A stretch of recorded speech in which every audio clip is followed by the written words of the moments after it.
नमस्कार दोस्तों, आज एक ऐसी जगह पर आपको लेकर आया हूँ जहाँ से बचपन में दिन की शुरुआत मैं कहूँगा यहीं से होती थी। सुबह 5 बजे उठकर यहीं मैं नहाया करता था। ये हमारा मोहल्ले का एक कुआँ था।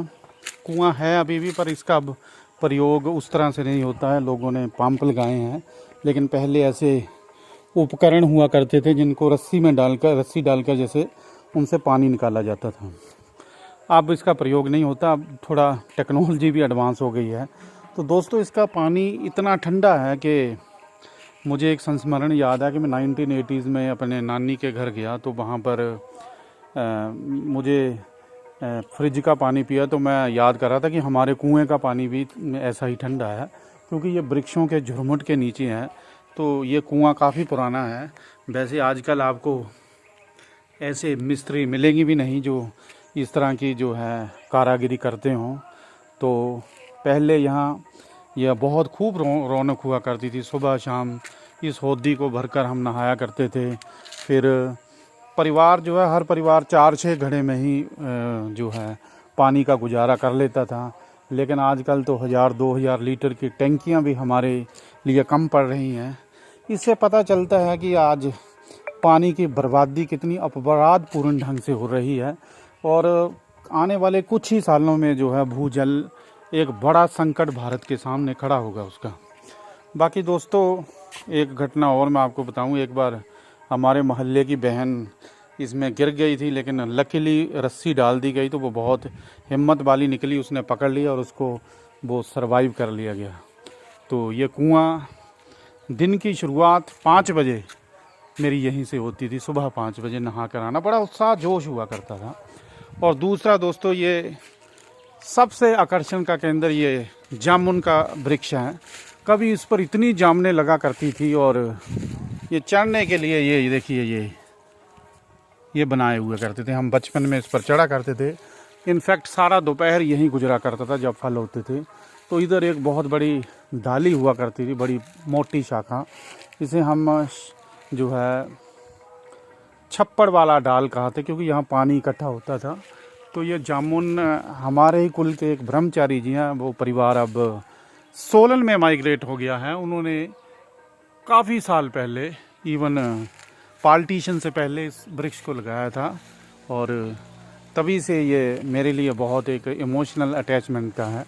और अब जामुनें उतनी लगती नहीं है, क्योंकि जामुन का फल ऐसा है कि उस फल तोड़ते समय उसको बहुत तबाहकुन ढंग से उसे बर्बाद किया जाता है, क्योंकि तोड़ना आसान नहीं होता। और ये दूसरा देखिए, ये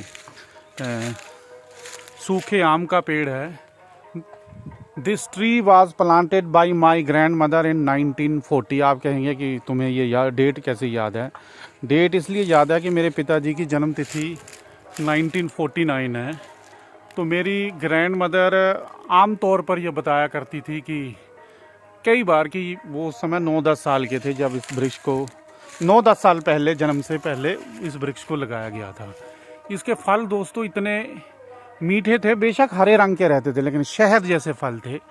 और दोपहर का समय हम यहाँ चारपाई डालकर गर्मी से बचने के लिए यही जो है अक्सर गुजारा करते थे। यह है पीपल का पेड़, 400-500 साल पुराना होगा। और पीपल के बारे में ये माना जाता है कि ऑक्सीजन का एक बहुत ही अच्छा स्रोत है। और हाँ, कुछ लोगों में ये वहम है कि रात के समय ये ऑक्सीजन छोड़ता है, जो कि मिथ साबित हुआ है। रात के समय ये कार्बन डाइऑक्साइड ही छोड़ता है। ऑक्सीजन छोड़ने की बात जो है गलत साबित हुई है। और भारत में तो पीपल को बहुत रिस्पेक्ट की नज़र से देखा जाता है, लेकिन ऐसे वृक्ष अब लुप्त होने के कगार पर हो गए हैं। मुझे ये भी याद है कि बचपन में कभी बुखार आ जाता था तो किसी आयुर्वेदिक ग्रंथ में पढ़ा कि इसकी जो पत्तियों का रस है वो चूस लो, उससे जो है एक पैरासीटामोल का काम करते हैं। लेकिन अब आप मत ये डॉक्टर की सलाह के बिना ऐसा मत करना।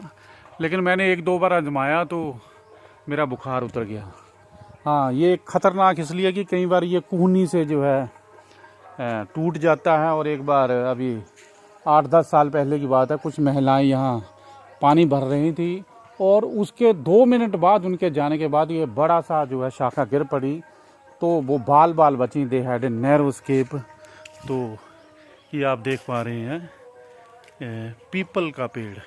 आजकल भारत में दुर्लभ है। अब पीपल ना तो जगह रही ना कोई लगाता है, लेकिन पर्यावरणीय दृष्टिकोण से पीपल बेहद महत्वपूर्ण है। और दोस्तों एक मैं बात आपसे शेयर करना चाहूँगा कि कुछ दिन पहले मैं जो है दूरदर्शन पर, वैसे दूरदर्शन के जो प्रोग्राम है वो बुरे नहीं होते अगर आप उनमें गंभीरता को देखें, तो एक पर्यावरण विशेषज्ञ की बात मुझे बहुत अच्छी लगी कि एक व्यक्ति ने पूछा कि किस तरह के पेड़ लगाने चाहिए, क्या नीम लगाना चाहिए?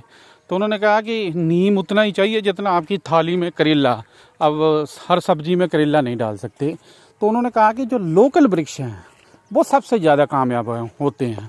तो आपको ये जानकारी होनी चाहिए कि जो लोकल स्तर पर कौन से वृक्ष जो है आपके इलाके में सबसे सफल हो सकते हैं। अभी आप देख पा रहे हैं ये प्लॉट है किसी का निजी, लेकिन पंचायत द्वारा इसकी साफ़ सफाई की गई है। बहुत ही सुंदर लग रहा है, वरना यहाँ तो पैर भी रखना मुमकिन नहीं था। लेकिन आप मानो ये मेरे घर से लगभग 200 मीटर की दूरी पर है, लेकिन 25-30 साल बाद मैं इस प्लॉट पे आया हूँ, इस वन्य क्षेत्र में आया हूँ, क्योंकि यहाँ तो संभव ही नहीं था पैर रखना। लेकिन पीछे इसकी साफ़ सफाई की गई, बहुत ही खूबसूरत। वो आप देख पा रहे हैं आम का वृक्ष फ्लावरिंग। और आप मानो दोस्तों कि कभी इधर जंगल में भी खेती हुआ करती थी, लेकिन अब जंगली जानवरों का आतंक इतना बढ़ गया है कि घरों के पास भी अब खेती को बचाना मुश्किल है। तो यहाँ तो क्या बचेगी। तो अभी बसंत पूरी यौवन पर है। बसूटी के फूल आप देख पा रहे होंगे। In our childhood days we use to suck these flowers, शहद जैसे मीठे। अभी मैंने ट्राई किया, वह रस इतना है नहीं। तो ये काफ़ी बीमारियों में ऐसा माना जाता है कि उत्तम होते हैं। ये कक्कड़ का वृक्ष काटने में काफ़ी आसान होता है। और ये देखिए कितना सुंदर। बाकी दोस्तों अगर आपके मन में शांति है तो लोकल पहाड़ भी आपको खूबसूरत लगेंगे। अगर आपके मन में शांति नहीं है, आप अशांत हैं, विचलित हैं, तो चाहे कश्मीर चले जाओ, स्विट्ज़रलैंड चले जाओ, वहाँ भी आपको जो है शांति नहीं मिलेगी। तो ये आपका देखने का नज़रिया है। आपके घरों के आसपास ही इतनी ब्यूटी है, बस आपकी देखने वाली एक सिक्स्थ सेंस चाहिए। ये आप देख पा रहे हैं कितना खुला। यहाँ बचपन में एक किन्नू का वृक्ष हुआ करता था ऊपर, तो हर साल हम उसको तोड़ने के लिए जाते हैं। अब ये खैर का वृक्ष, ये भी वृक्ष है। एक मुझे नाम नहीं याद आ रहा है इसका, आप शायद पहचान लेंगे वीडियो देखकर। वो देखिए हाउ ब्यूटीफुल। बसंत का मौसम पूरे यौवन पर है, तो हर चीज़ बहुत खूबसूरत लग रही है। तो ये आज मैंने कुछ समय निकाला, मैं सोचा कि आज वीडियो बनाऊं, क्योंकि ये जगह तो मेरे लिए बहुत भावात्मक महत्व वाली है। तो आई लव यू ऑल, अपना बहुत ख्याल रखिए।